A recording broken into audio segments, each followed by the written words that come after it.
Coming up on the CHGO Cubs Podcast, Sammy is back at Cubs Convention. Will he steal all the headlines? Is he on your Mount Rushmore for Cubs baseball? Plus, Jed Hoyer admits that he has sleepless nights about a trade that he didn't make. Oh, and Leila Rahimi is here. Sound the air raid siren. CHGO Cubs next. Oh.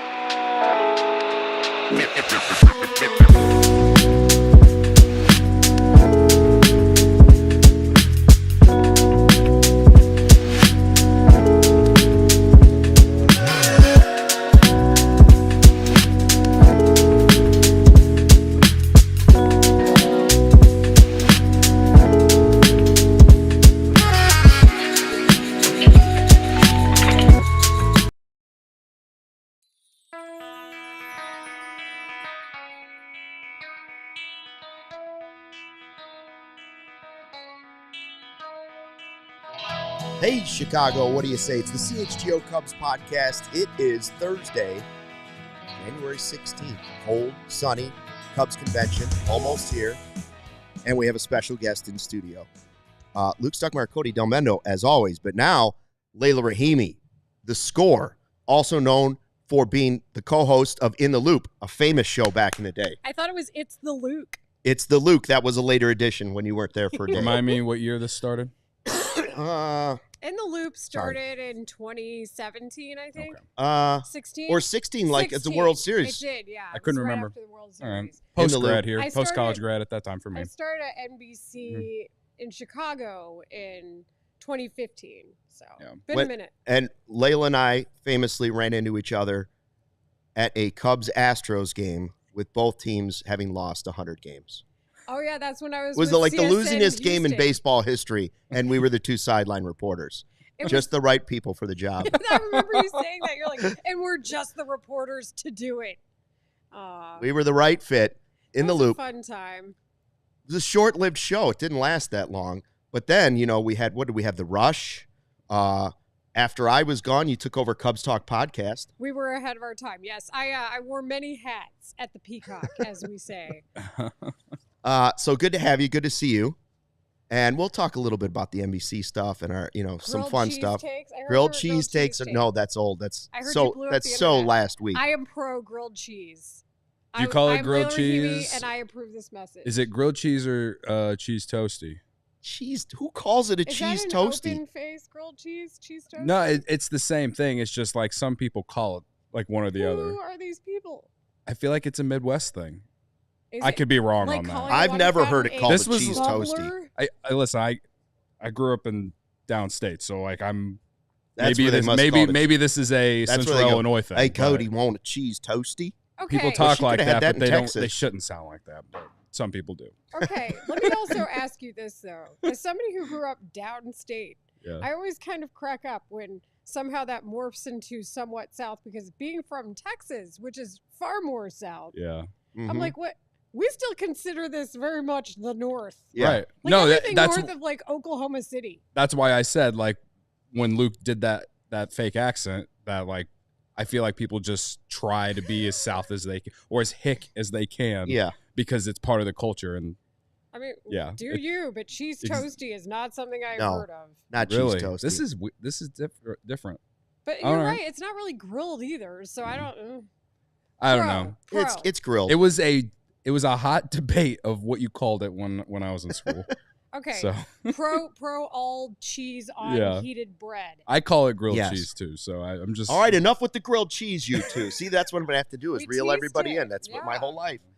All right, we're going to talk Cubs baseball. We're going to talk Cubs convention in a little bit.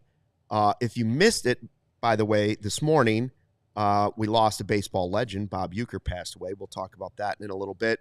And also the interview that capped it, Cap and Gordon did their recap Cubs podcast. Is that what they call it? Cubs Yes. recap.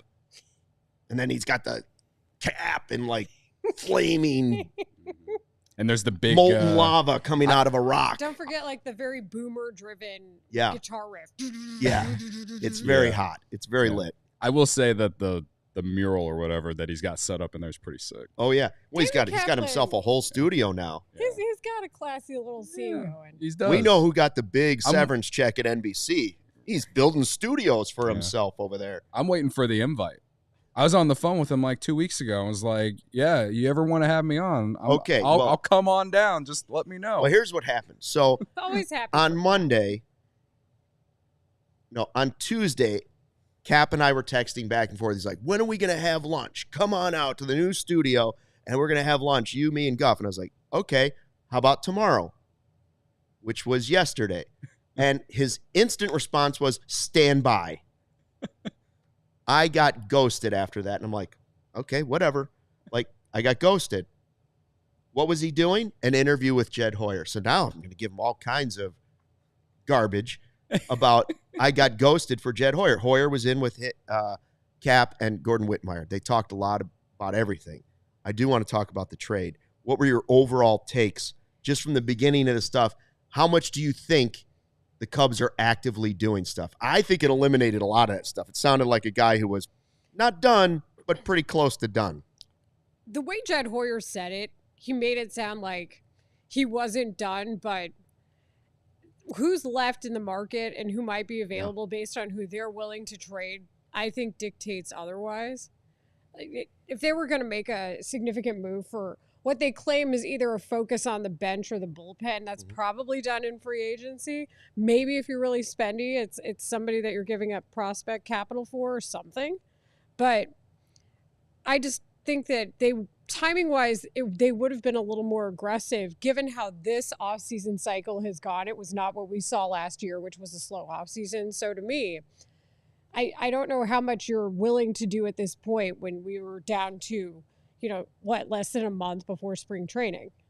He did say at the end of the podcast he doesn't like the way it's unfolded, like it was active, but only for the big money teams. And he talked about restrictions a lot. He didn't say what his restrictions were, but he used the word restrictions many times later in the podcast. And he said, "I guarantee you we're going to get to spring training and people are going to be asking me about free agents like they did last year." And he can't stand that. Yeah, he basically said that it's like part of the norm now. Yeah. Not just like with the Cubs, but around the league.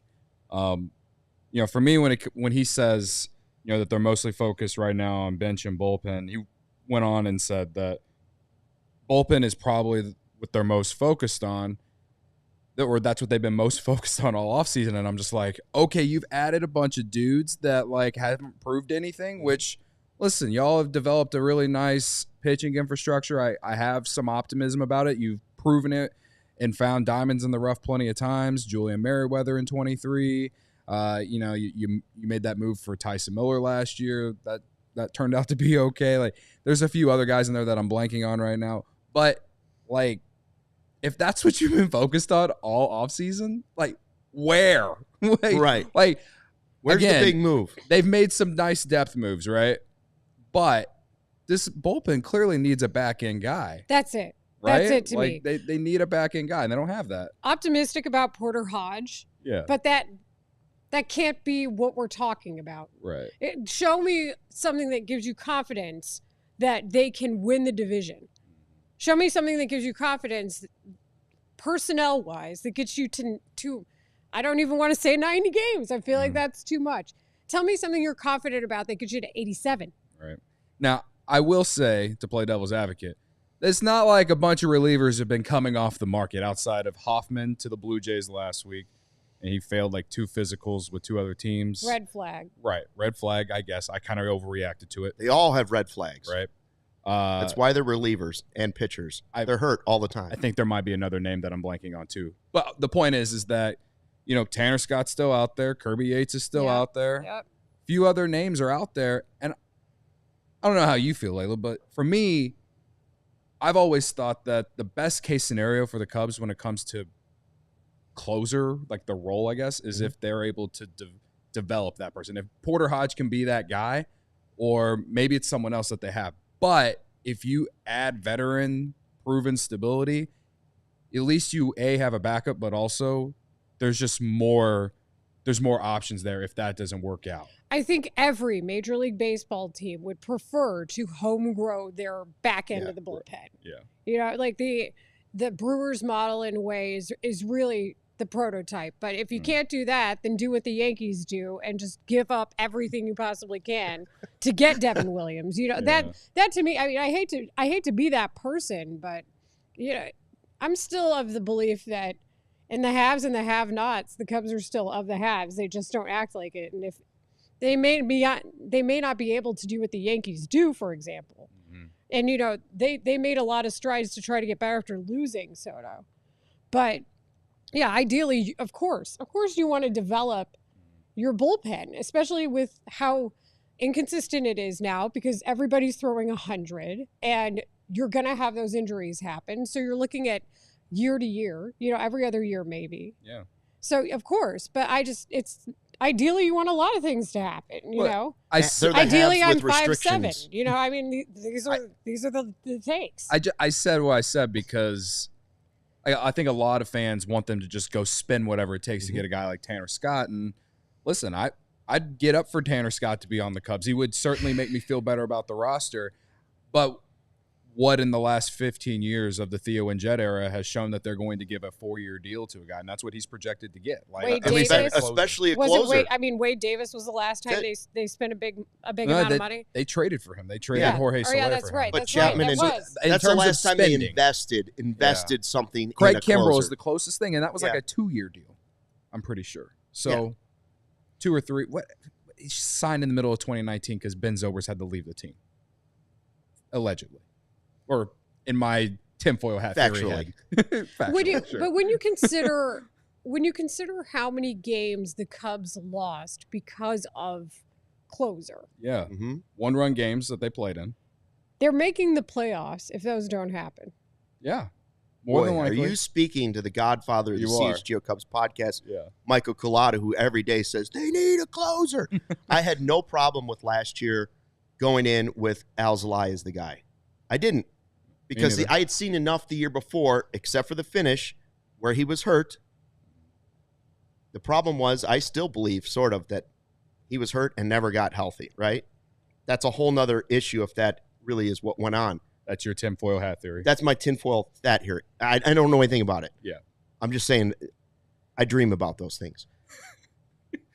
I was okay with ALLCITY. I'm not okay with doing the same thing with Porter Hodge this year because of that result. Like Leila said, you've got to have something else there. And I know they tried to do Hector Neris last year as a backup plan or a setup guy, and he got thrown into a role that he wasn't really supposed to be. You have to have more than that. They have to have somebody proven. I don't want 10 guys that I have no faith in and hoping that somebody exceeds projections because you're going to end up with the same problem that you had the year before. I agree. Yeah, that is... As much as I want Hodge to be the guy, all I'm saying is they need to get someone, 1 or 2 guys. I would love 2, but I'll take 1 at this point, considering where we're at in the offseason. Someone that can come in there and be that veteran presence, and someone who's not on the downturn like Hector Neris was, which I think there was a fair reason to have questions about him going into last year. So, Godfather says ALLCITY was never a good closer. Didn't he have like 22 out of 23? I was. I'm not saying he was great, but I was all worth having your own guy. He certainly had a big part in them winning games in 23. I was there to give him an opportunity. I was for ALLCITY because, number one, he was one of your major pieces pitching-wise who was supposed to be a homegrown talent. At that point, you had the option and the flexibility in your roster to have that risk, right? Yep. So to me, find an opportunity for Adbert ALLCITY. So if nothing else, you could figure out who he was. But the issue of insurance policy was a clear problem here. The other piece of it was, I will talk to players, and they will say there is a difference between throwing the 8th and the 9th inning, especially if you're talking to an established veteran. Yep. Mm-hmm. He will tell you what he wants to do. So to me, when somebody prefers throwing the 8th and suddenly you're asking them to do something that they don't do and they've been doing this for that long to earn that amount of money, don't tell me it doesn't affect them. I think it does. Yep. But if I know this, then the Cubs certainly do, and that's how I feel about it. We're going to talk more about that interview, including that trade piece that really piqued my interest in just a second. And we'll talk about Sammy and the convention in a second. But first, a word from our sponsors. With Empire Today, you get to shop at home convenience, the right product for your needs, quick and professional installation, and a low price guarantee. Empire Today is the best place to get new flooring, so of course they have copycats. But Empire can't be beaten on quality, service, and speed, so competitors then advertise low-quality products that Empire won't even carry. Their philosophy is to help you find what you need, not overwhelm you with 1,000 choices. They have a great virtual floor design. You just snap a picture and see how the new flooring will look in your room. Shopping for floors at the big box store, go ahead, but you might be talking to the guy that was selling toilets the day before or cutting down Christmas trees the day before that. They also, at Empire, service their own warranty. So schedule a free in-home estimate today. All listeners can receive, Leila, ready for this? Yeah. $350 off. All you have to do is say CHGO. That's the code. Restrictions apply. See EmpireToday.com/CHGO for details. Cody, would you like to tell us about Shady Rays? I didn't write your name in there, but would you like to tell us about it? I was really prepared just in case, Luke. Wait, I've heard of these. Oh. I've heard of these on your Yee podcast. What a vibe. My gosh. It's all Shady part of my Rays riz. saved my life when I met in the bleachers at Wrigley Field, let me tell you. All right? You need them today. Yeah, with how bright it is out there, absolutely. Shady Rays is an independent sunglasses company offering a world-class product rated 5 stars by over 300,000 people. Their shades have durable frames and crystal clear optics, making them the perfect choice for all outdoor adventures. They have hundreds of options to choose from, so you're bound to find the perfect pair to match your style. They probably have a style in your favorite team's color, Leila. All colors? All colors. Yay. But Green? Green? Green, isn't that your team? The Green? Mean green? Mean Green? We lost our bowl game. It was pretty great. North Texas? Yeah. I was like, okay. Good, Nice. Cody. Good I've pull. definitely bet on them a few times. Okay. Hell yeah. Plus, Cody's bet on every school, let's be honest. Plus, if your shades ever go missing or take an unexpected hit, don't sweat it. They have the most insane protection in all of eyewear. Every pair is backed by lost or broken replacements. If you don't love your shades, exchange for a new pair or return worry-free within 30 days. There's no risk when you shop. Their team always has your back with personal and fast support. Exclusively for our listeners, Shady Rays is giving out the best deal of the season. Head to shadyrays.com and use code CHGO for 35% off polarized sunglasses. Try for yourself. The shades rated 5 stars by over 300,000 people. They're the best. All right, we're talking with Leila Rahimi about Cap's interview with Jed Hoyer. We're going to talk Cubs convention. There's so much from this interview. Here's the thing. This is the thing that I was really intrigued by. Yeah. Cap starts asking him about it. What was the one move, if you could go back, that you didn't make? And I think he was originally trying to get him to say Verlander, because Cap got a call from Verlander's agent saying, and he said that on that show too. We want to go to the Cubs. And so Cap called Hoyer, and Hoyer at that time said, we're done with moves. We don't have any money left. Yeah. So he says, yep, that would have been a good one. He admits that was a mistake. He admits that Schwarber was one that bothers him because he believed in the player. But after COVID, he said, I had to cut payroll. I was told I had to cut payroll. I cut payroll, and we didn't have the luxury of waiting to see if he was going to develop full-time into the player we thought he could be. That one, okay. I don't know if I buy all of that, but that's still obviously a mistake. Let me just read the full quote. Okay. Because I was up late and I have a whole thread on my Twitter account about this.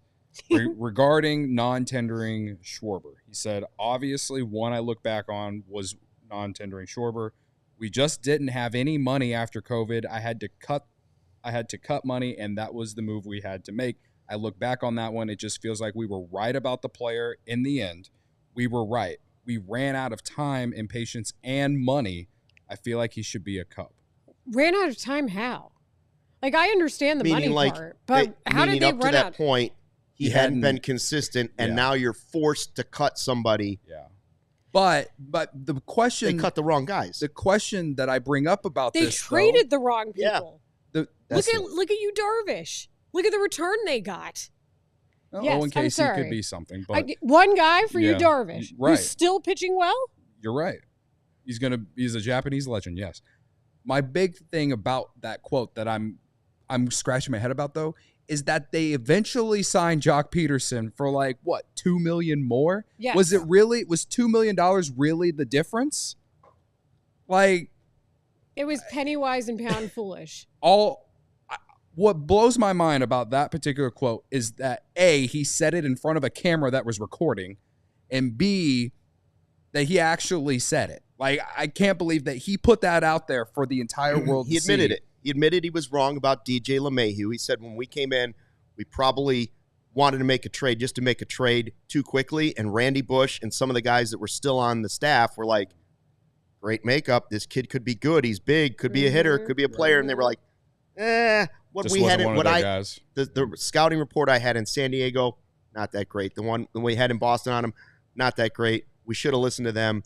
We traded him away. That was a mistake. But he stops Cap at one point. He's like, there is one that keeps me up at night. I'm not going to tell you what it is right now. Someday I will. But he's like, there's one that In the book that he writes. there's a trade. There's a move that keeps me up at night that I didn't make. And that, Gordon and Cap keep pressing him. Gordon's not letting anything go. He's like a dog after a steak on the floor. So Gordon keeps going after it. And finally he gets him to say, it was 11 years ago. So now we're talking 2014. They were still in rebuilding mode. And it was a pitcher. So a pitcher that he could have acquired in 2014. And at one point, Gordon's like, Scherzer. And he didn't really react to it, but I can't think of who the player would be. I would love to know what that deal was. Who's a pitcher and a pitcher's still playing today, so that's why he won't tell the story. Can you imagine if they had Scherzer at that time? In 2016, if they had Scherzer, Then Lester, Woo. Hendricks, Woo. and Arrieta Prime, Yeah. there's no way they don't win multiple World Series. Well, they would have won one in 15. They would have won 15 The and window 16. would have opened up quicker than it actually did. And my guess, Scherzer's the reason, a big reason, I'd say, why the Nationals ended up winning a World Series during that window. Yeah, absolutely. I'm spitballing in my head. I'm like, okay, so is he already thinking about, is Eloy already part of the franchise? You know what I mean? Like, is it players he's thinking about, like, we ended up trading this guy anyways, and we didn't get the return that would have been Scherzer or whatever was being asked. I just would love to know. Yeah. That one was driving me. The whole time I was riding the car, I was like, Godfather says, or Verlander. No, they talked about Verlander. And he's like, that would have been a good one. This came after the Verlander talk, and he's like, well, there is one that keeps me up at night. But would they have even signed him for the money that Washington did? That's the other piece of it. It's, you have that year, but then what happens? Right. Or is it something else, like a throw-in player? Because he kind of hinted at that too, where you don't really think it's a guy. Like Hendricks kind of became a smaller piece. Is it a Tatis type of move where someone was available and you were just like, now obviously it's not Tatis because he said pitcher, but now that that's out there, I want him to be peppered until he tells the story. Yeah. Are we for sure that it was a free agent? No. It could have been a trade? trade? It sounded like he was saying there was a trade offered to him in 2014 for a pitcher. A pitcher was going to come to the Cubs. He didn't make the deal, and it keeps him up at night. Still today. Okay. So it's got to be somebody that's like... And again, they're still playing. Yeah, it's somebody that's still playing. It's somebody that's really, really good and that they would have had in their prime. So it's got to be Scherzer. There's so much from this interview, like I said. But my biggest takeaway from it for sure is that this is the most transparent Jed Hoyer has been in his entire tenure as president. Mm-hmm. And like it was a good interview. As much as the Schwarber quote bothers me, as much as it does, like at least there's a little bit more closure for me on it, because I think a lot of fans for sure, well, it's not even a lot of fans. I think everyone always thought it had to do with money. But at the end of the day, Jed's the one doing it, so he gets a lot of blame for that. So that's why I was so surprised that he said it, because he's purposely just putting Tom and the Ricketts family out there saying, you're the reason that I made this mistake. The end of the podcast sure sounded that way. Yeah. By the way, he didn't, like I said, the last like 3 minutes of this hour-long podcast, the Cubs Recap podcast, is him basically just going over and over like, I'm not going to tell you what restrictions are, but everybody has restrictions, and we're trying to do it within the confines of restrictions. Yeah. And over, it was basically saying, I can't spend like some of these other teams. Yeah. Which that's the that was the elephant in the room, but I think you knew it, right? Sure. The actions dictate it. No. So I don't mind that he said it because it needed to be said somehow. Mm-hmm. Gordon says it all the time. He always likes to say Cubs are cheap. The defense of the Ricketts family in that, not that I'm making one, is just that they're still greatly outspending a Brewers team that beat them by 10 games. Yeah. And has been the class of the division. So while they are being cheap sometimes, you could argue that very easily. For the market that they're in. For the market that they're in and who they are, yada, yada, yada. Well, for the deal they have. Oh, and he talks about the RSNs and yeah. how that influences. He's like, the middle of the country is being affected by the RSN thing more than the whatever. He's right. He's right about it, but he still has there is still tons of money in the Cubs. He still has made moves, and they have made moves that are also the reason that they're behind the Brewers. I mean, yeah, that's it. Consistently. Like, Schwarber Right. is an excellent example of that. Yeah. Schwarber wasn't going to cost you, relatively speaking, that much money. And as you made the point about Jock Peterson, who they ended up getting rid of anyway, and that helped Atlanta win. You know, that's the frustrating part of this is when the talent evaluation was there, a combination of either monetary factor or pressure, or let's face it, attendance being an issue in COVID, and that makes sense to their bottom line specifically. But either way, you don't get Kyle Schwarber back. Like, what made you okay with spending that money later but not earlier? And what made you think that he wasn't going to come online in a way that made more sense? He just needed more time at the plate. And frankly, Schwarber makes his money in the playoffs. You know, that's why he's so good. You got to get there. But they don't have that. You get Kyle Tucker this year, but show me more slug than that. Like, you better hope Seiya Suzuki has at least a 450 slug this year. Average. Like, I'm not saying streaky. I'm saying average. Because you need some of these guys to actually perform. Yeah. Exceed projections, some would say. Well, I did see another list yesterday.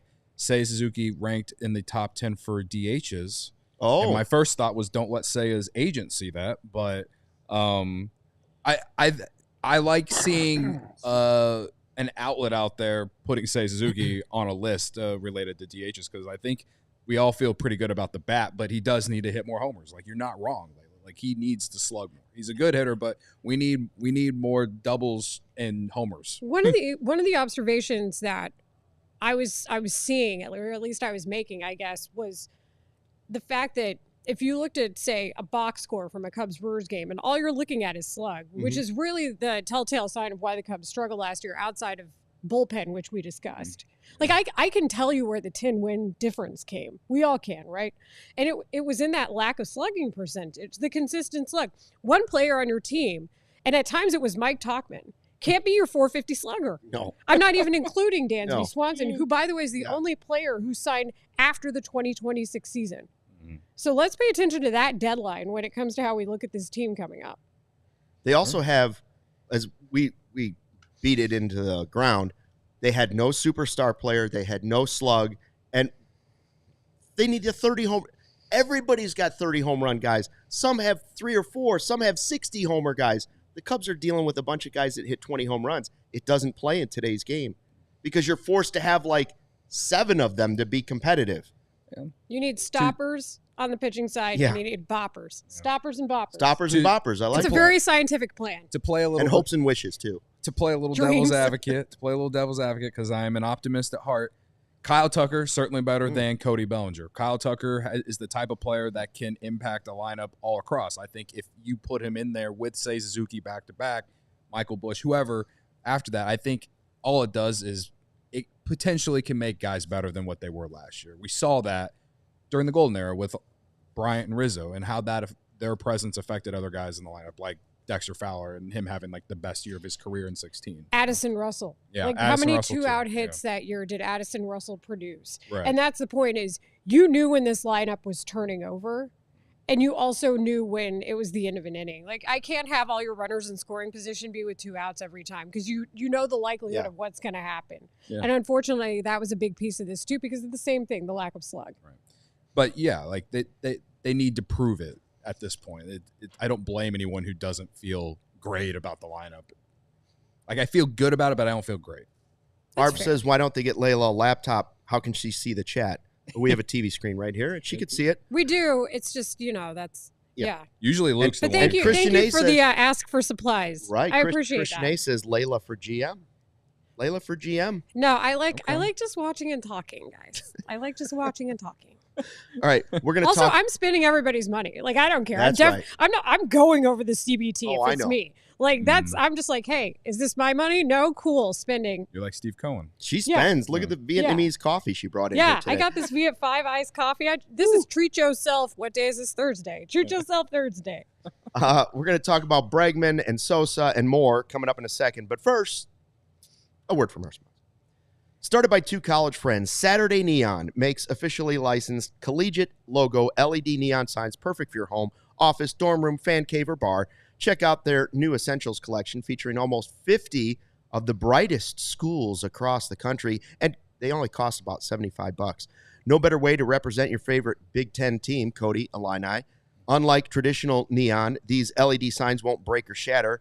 So they give you that same classic uniform glow that you know and love, and LEDs last up to 100,000 hours, so you're going to have it for a long time. Super easy to install, low voltage, they don't get hot, they're safe to the touch, and it's a perfect gift for your upcoming Valentine's Day, Cody.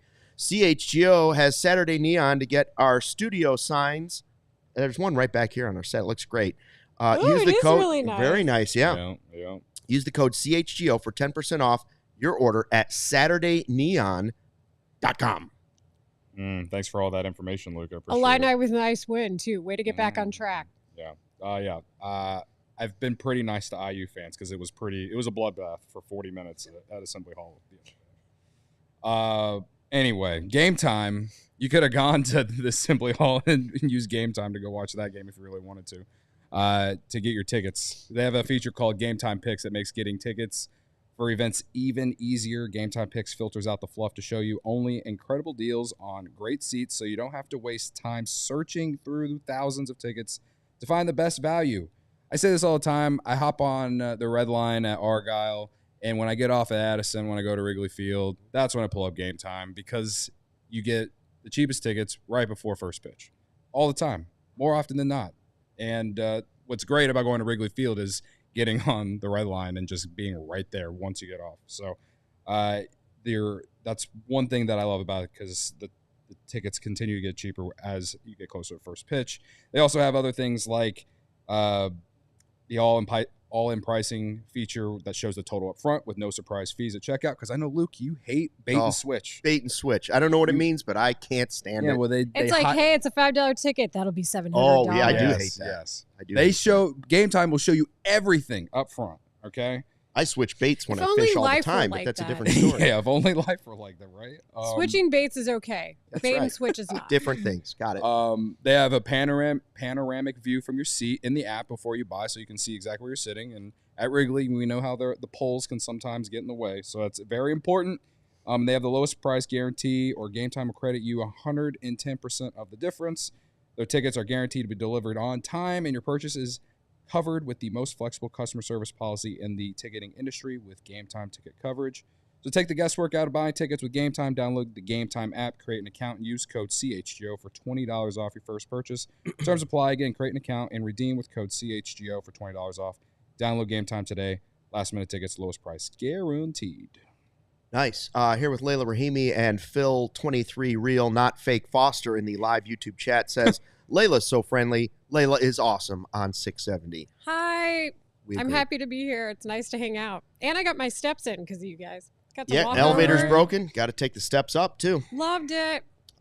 So we've been watching MLB Network puts out the rankings, you know. Oh, yeah. Center field was like, whoa, there's a lot of talent at center. I could see how maybe PCA's left off the list because, you know, it's just a little part of the season that he was great. Tough position. You looked at starting pitcher, you're like, wow, a lot of good starting pitchers. Okay, they left Steele off, but I'm not happy about it. Third base, you look at the list and you go, that's actually a position I think lacks some real star power. And it used to be like, look at the list. I just pulled it up. Bregman is still sixth on the list. Chapman. At the top, it's very heavy, right? Ramirez, Machado, Riley. And I had somebody say, listen, they missed out on Machado. They missed out on Chapman. Now they're going to But Arenado, who wasn't very good last year, is still making top 10. I think he's making. I mean, Bregman and Arenado, you could argue simply on their defensive prowess alone. But yeah, you're right. Like, we look at that list, and I was looking at it on my phone too. I mean, we're debating whether or not they should go after Alex Bregman. I say yes. You say yes? Well, it would be hard for Matt Shaw to, even though I think there's other positions that are stronger, it would be hard for Chapman to break that list in year one. It's not necessarily that if they get Bregman, that Matt Shaw stays in the minor leagues. No. They couldn't. I mean, the move Nico Horner discussion might be picking up more steam. Perhaps. If I don't love it. Once right. I just saw the picture of him in a bionic arm looking thing, and I was like, oh, yeah. $6 million Again, we don't man. know when that picture was taken. No, we don't. I don't. Right. He posted on Instagram of like I tell a Cody all the carousel. time, don't let the facts get in the way of a good story or a good Like, podcast. It could have been taken months ago. Like, I don't know. Yeah, I mean, I do, like, I'm the same way. I don't post pictures on Instagram real time anymore. I haven't in years. Yeah. Like, that was People a are pandemic posting thing photo for me. dumps and they're posting their I'm like, here's iced a picture coffees I and took stuff. last year. Right. You know, like, My and I'm Instagram serious. is mostly pictures of me in a swimsuit, but that's another story. And the Ouch, grilled you cheese. balance. Right, grilled cheese. Yeah. Yeah, I mean, you guys said With the grilled tank, cheese in my so- swimsuit. Yeah. Yeah, exactly. To me, that list, Bregman, market value for Bregman is going to be 3 years. Like, that's just, somebody's going to give him that money. I You know, guess that's it's a better. reasonable deal for Alex Bregman. And I know people are concerned about his offensive numbers dropping. Still an improvement at third base compared to what the Cubs had previously. So that's why I'm pro. You know, and they just traded away what I thought was their third baseman of the future in, like, 3 years? Say everything goes smoothly, work-wise, Oh, like Cam Smith, CBA-wise. So he goes away for a year of Justin Tucker, and you got rid of Cody Bellinger. Like, think about the transactional trade there. So to me, you know, get somebody to help out somehow to help your infield and at least increase that wins above replacement. So the list that we showed was the fan list. Mm-hmm. The Bregman is actually third on like MLB's MLB list. Network's Yeah. list. Behind Jose Ramirez and Rafael Devers. You know what I'm saying? Like, now he's number 3. Somehow Isak Paredes got into the top 10 of the MLB's list. Of they MLB's watched, list, they not watched the part fans' before he list. got Of to the MLB's Cubs. list, Isak Paredes got in the top 10 at number 9. And credit to them, they probably didn't watch many Cubs games after the Cubs acquired Isak Paredes. I mean, that's why. That's the thing. This position has been a bugaboo for them now for how many years? Outside of Chris Bryant I mean, it's- and Aramis Ramirez, like over my life. Like, When you Ron have to bring Santo- up Aramis Ramirez. yeah. Before Ramet, you have to go back to Santo. It's like Santo. I mean, Ron Say was there briefly, but it's like really Santo, Aramis Ramirez, Chris Bryant, and a lot of Kevin Ory. You know what I mean? Like just guys like that. Just so it's been a problem, yes. Yeah. But I mean, I hope Matt Shaw's the next great. even in recent years, think about Yeah. how much Oh. trade capital, like how many transactions they have made, especially at deadlines, to try to shore up third base. Candelario. Right, Yeah. and it hasn't worked. So Mhm. to me, I'm like, yeah, solve your problem for a couple of years, spend the money on Bregman. Yeah. Well, the thing about Bregman, and like you said it yesterday, like what if you sign him and he doesn't live up to let's just assume he's going to make $28 million next year, right? Because numbers the Cubs are sign declining. They are declining. There's no question about that. If- Slightly. Which is why he's not going to get a long-term deal. That's why Right. you pay him 3 instead of like 5. right, because he's going to get the short-term deal, but if he's going to take the short-term deal, the AAV will be higher, you know, and I think that's how we'll project. And you could get stuck with it for 3 years. I'm not saying you could be stuck with it for 3 years, but you could be stuck with it for another year. Or you're going to have to do what you did with Bellinger and just trade him That's for right. Cody Petit, you know? And listen, if Matt Shaw has a Offense. great rookie year and you want to, and if they have to do this because ownership has a certain amount of money that Jed can spend next year, if he's here, then all I'm saying is you're putting yourself in a position that you were with Bellinger last year. I personally think Bregman, he's been a 4-WAR player each of the last 2 years. He's been productive. He's been good. Cody Bellinger was a different scenario. He was bad for 4 years. The Cubs signed him. He had a huge 23, and then he came back down to earth last year and was more of an average player, maybe a little bit above average. There's plenty of good things about him, but he certainly didn't live up to $27.5 million. Will Bregman live up to $28 million next year? to where he will want to potentially consider opting out? I don't know. But I think that's the question with it is, like, are you potentially putting yourself in that position again? And what if Shaw has a great 2025? You know, like, are you more like, would you rather just move? How confident are you that they move Warner? up Shaw though? I don't think they want to move from Shaw. No, I'm saying move. How confident are you that he's in the big leagues this year? I'm pretty confident that Shaw's going to be here. Yeah, because based on what we've heard this offseason, them basically saying like, oh, he's going to get a good look. I don't think they say all of that. Good look. Good look. A lot of time there. He's already there taking. They think he's their third baseman this year. And based on what Jed said to Cap, now I'm even more in belief than I was yesterday when I said Bregman's not happening. I have told Cody that I'm more likely to be out there in my underwear walking up and down the alley and take Stephen A. Smith's job than I am to watch Bregman play for the Cubs next year. That's how unlikely I think it is. I think Stephen A. Smith would say, I'd like Luke Stuckmeyer to have my job. And I only think that Bregman will be a Cub is if we're sitting in February at spring training and like Jed said to Cap, that he's going to be asked about free agents. Right. Like, maybe he still might be one. Maybe Bregman will be that guy in a month, but I don't see it happening in the next couple of days. I don't see it happening next week or the week after. If Bregman still wants like a 5-6 year deal or something. 6 is crazy. Now, but if that's the case, then he will probably be available. Yeah. And I could be wrong about what I just said if Bregman is getting tired of waiting. You know what I mean? But he did just say no to like a 6-year deal with the Astros. Like, yeah, but the Red Sox could offer him the same deal that we're talking about for the Cubs. And he might look at it and say, sure, maybe I'll just go play for them. I still feel like the Red Sox and the Tigers are the two teams here for him. But if it comes down to he's willing to take the short-term deal with an opt-out after 25, I think the Cubs are in play. I think the Red Sox are actually motivated too. I think they're actually motivated to try to compete this year. You saw that a little bit last year, but given what we've seen in this offseason, it's the thing about the AL East. You know, it's the inverse, I feel like, of the NL Central. Like, teams are willing to actually try to The do Red something. Sox would be – the Red Sox, for as mediocre as they were in the AL East last year, they'd probably be a powerhouse in the Central, like in this division. Yeah. Oh, yeah, I mean, yeah. When you look at the records, it's embarrassing. Right. The entire AL East compared to the Central, you know. Sammy's back. Cubs convention tomorrow. Sammy's, I'm expecting, I don't know which one's the biggest ovation. Because Sammy will be a mixed one, right? We discussed yesterday, like, there'll be some boos, there'll be some cheers.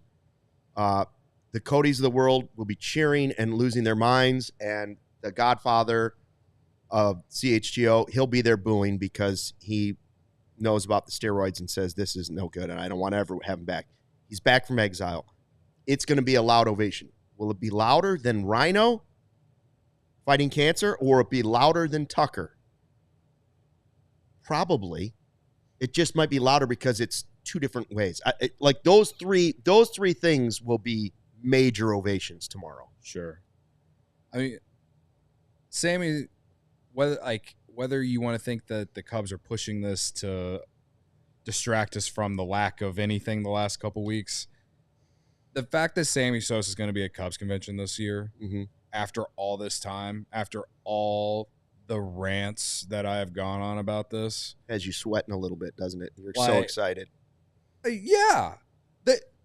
Sammy Sosa, Derek Lee, and Aramis Ramirez are going to be at Cubs convention. The child in me is very excited. It's the second Aramis mention of the show. Wow. Like, not only I've always complained about how the Cubs gravitate to the Hall of Famers, and like they rightfully should, and this is nothing against them, but time has gone on, and us millennials, we had our favorite players too, and they're not ever at Cubs convention. It's like it's once in a blue moon when Derek Lee and Aramis Ramirez are there. And now Aramis Ramirez is back for the second year in a row. Last year was strictly because of being in the Cubs Hall of Fame, and he's here again. Derek Lee hadn't been to Cubs convention in how many years? Like, all I'm saying is that it'd be nice if they gravitated to some of us younger people who grew up in the 2000s, which was despite the fact they didn't win the World Series, they still had some fun teams, some good teams, some great players on those teams. And I just feel like they never have anyone from those teams at Cubs convention outside of Mike Fontenot, you know?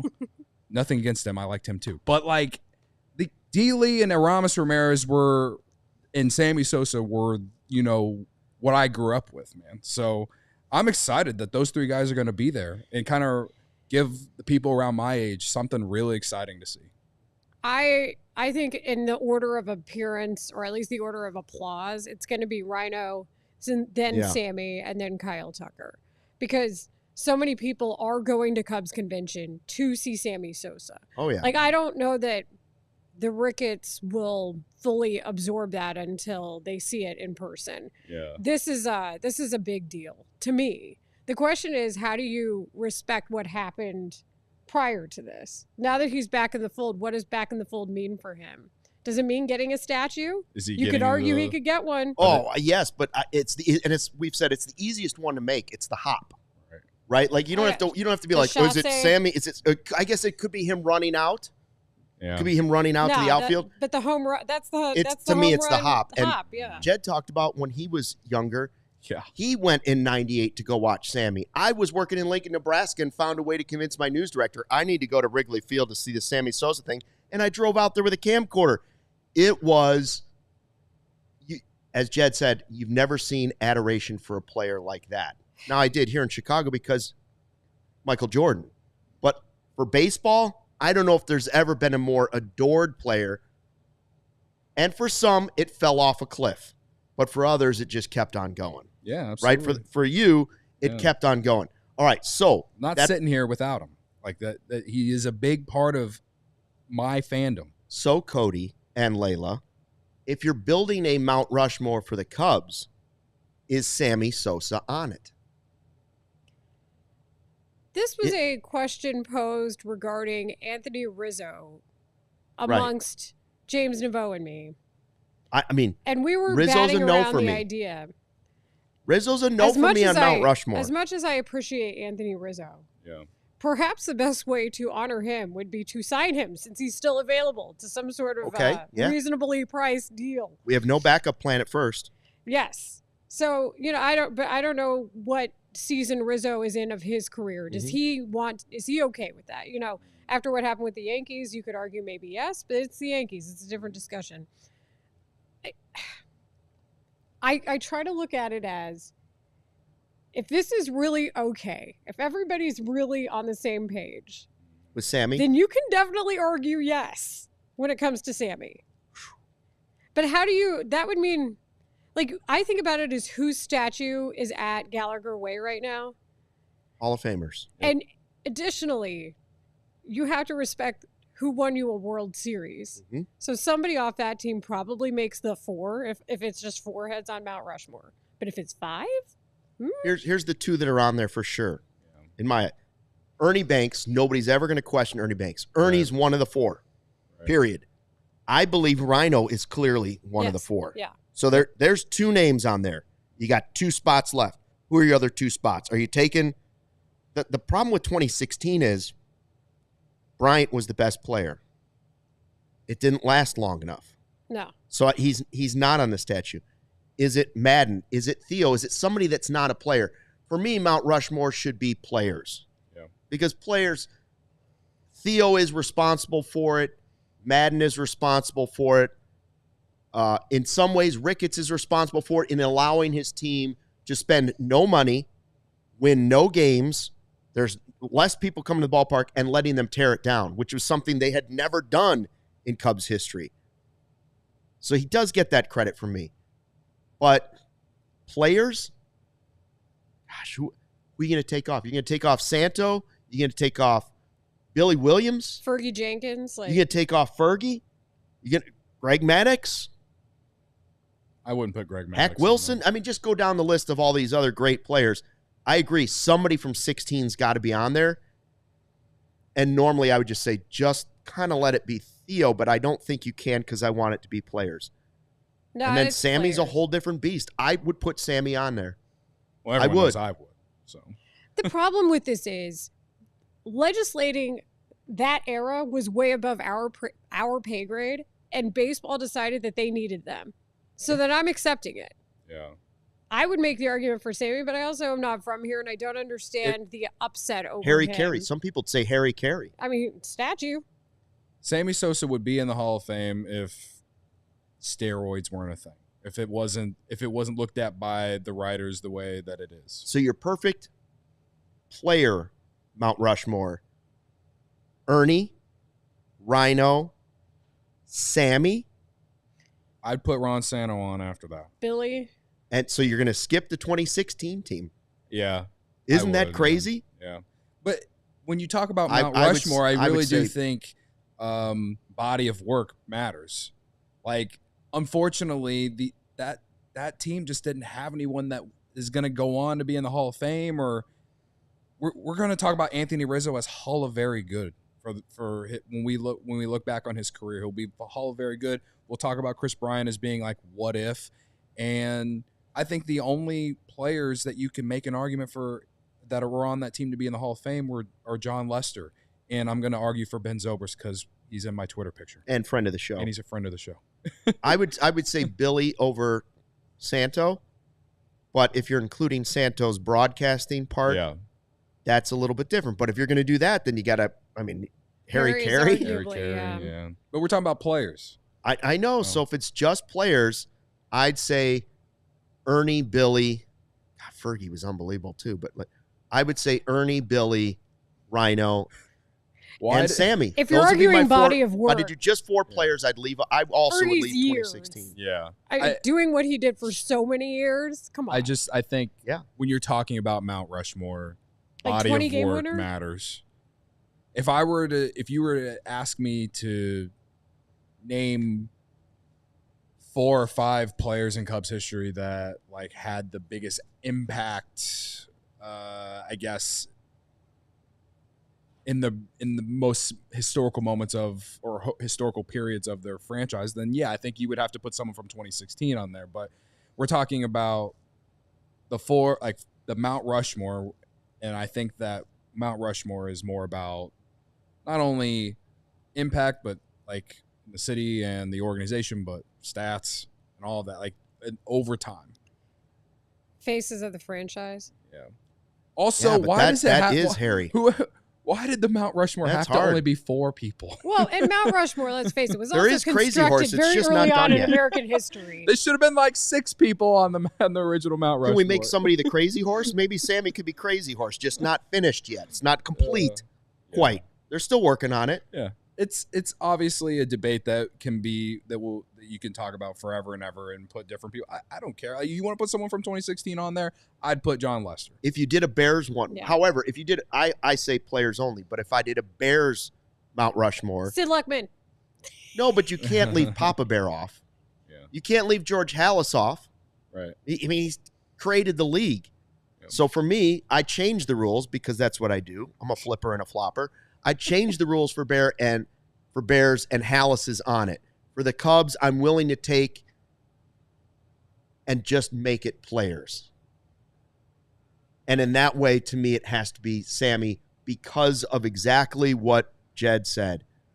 There was never a player more adored. Maybe it was Ernie, but remember, the spotlight wasn't nearly as great at that time, even though baseball was popular. When you started broadcasting all those games and the home run chase, and there was nothing else to hang your hat on as a Cubs fan. It was the Sammy show, period. Yeah. Obvious Shirts tweeted the video of him hitting number 61 and 62 yesterday. And I was just watching it, and the ball, when it lands on Waveland and starts going down, I think Kenmore, and you just see the crowd of people chasing this baseball. And then it shows it pans to the crowd and just the reaction as he's running around the bases. It's cinema, man. The home run derby video was also so good just to see that. Those beautiful so swing, just perfect power, and he's hitting lobbed baseball, but just the power off the bat. And think about it, that's not the 2019 ball that we talk about that I think was built to go to space. But it's just, you watch it now, knowing what we know and knowing how we see modern hitters, and it's still incredible. Mm-hmm. Yeah.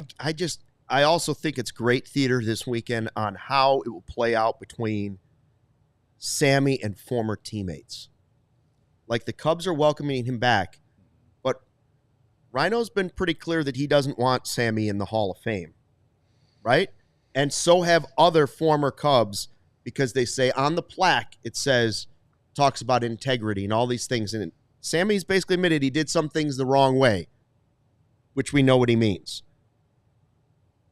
I'm curious what that reaction is. Or does he just forgive and forget and move on? Kerry Wood, there was friction with Sammy Sosa. How will they interact?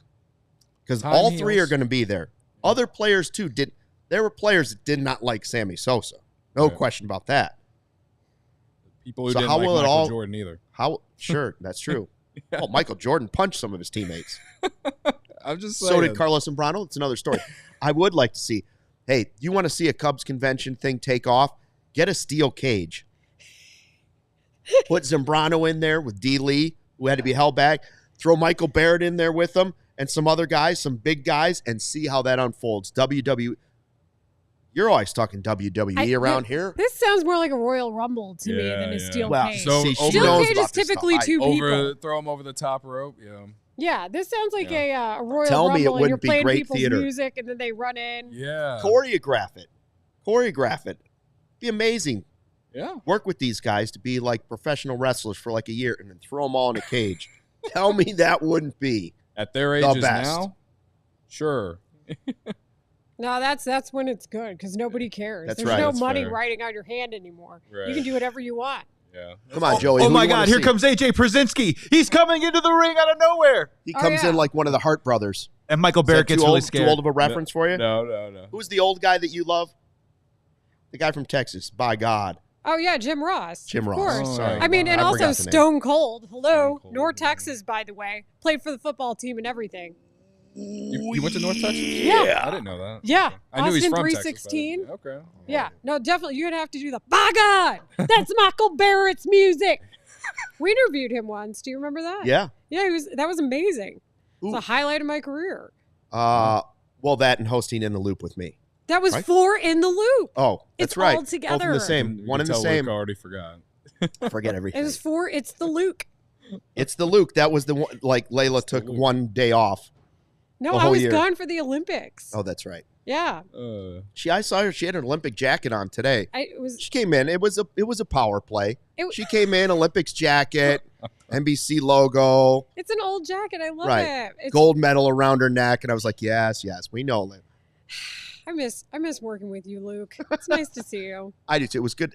You're gonna come back, aren't you? Yeah, why not? I like it up here. I can get some Vietnamese iced coffee across the street. Enjoy the loft space. It's expensive. Look at all the flair. I love all the flair. I like to call it Riz. It is charisma, Riz. You got any terms that I don't know? They've introduced me to Riz. The Gen Zers, Lit. I like a good side part or off center. I do center every now and then, but I just don't like it. Like, I'm old. I'm okay with that. I'm not trying to be. I'm not trying to be them. I'm on TikTok, but I don't really do anything on it. I got to create more content in 2025. That was actually my New Year's resolution. Well, TikTok might go away. But I've ignored my Instagram outside of like stories every now and then. So I'm like, okay, I should probably get back to this. Post some old pictures that I took like years ago that I haven't posted, because I'm like, I should post these like in front of an Eiffel Tower, like on the court or something. Right. Yeah. So so I definitely. Are you doing more? Was that an Olympic drop again? No. Is that like a name drop in the Olympics, or are you just saying? Oh. No, it was the Jack. No, because It's the Luke was created while I was at the Olympics. Right. That's why I brought it up. It's the Luke. Fairness and accuracy. It was like 2 weeks you were gone? No, I was gone like 3 at least. And then like this last time. That's when they finally decided, okay, In the Loop, we've seen enough of this show. No. You know what I tried to get for your appearance, and I just didn't have time, was I was going to have a Licky Brush sent here. Oh, no. Like, God. Have you heard about this? No. No, the Licky Brush, look it up on the internet. Licki. There are weirdos out there. Layla and I used to put it on In the Loop like once a week. Worst. There are weirdos out there that attach a wide-shaped brush and they attach it to their tongue and they lick their cats because the cats like it. This is not People brush their cats with a fake tongue. Because they said it's like bonding with your Look it up. cat. Why don't you just be there for your cat? Then you wouldn't have to do all LICKI, this. licky brush. Makes me more happy I'm a dog guy. That's when I realized. I like all animals. Same. I mean, I grew up with a cat, but I definitely became more of a dog guy. We had a cat that was like a dog, but I didn't need to do all that. We just hung out all the time. That's fair. Well, anyways, next time. They are easier to take care of. Next time, licky brush. No. Cubs convention. We hope to see you there. Thanks to Leila for jumping on with us. Thanks to you in the live YouTube chat. We'll see you at Cubs convention, hopefully. And until then, thanks for watching. Fly the W.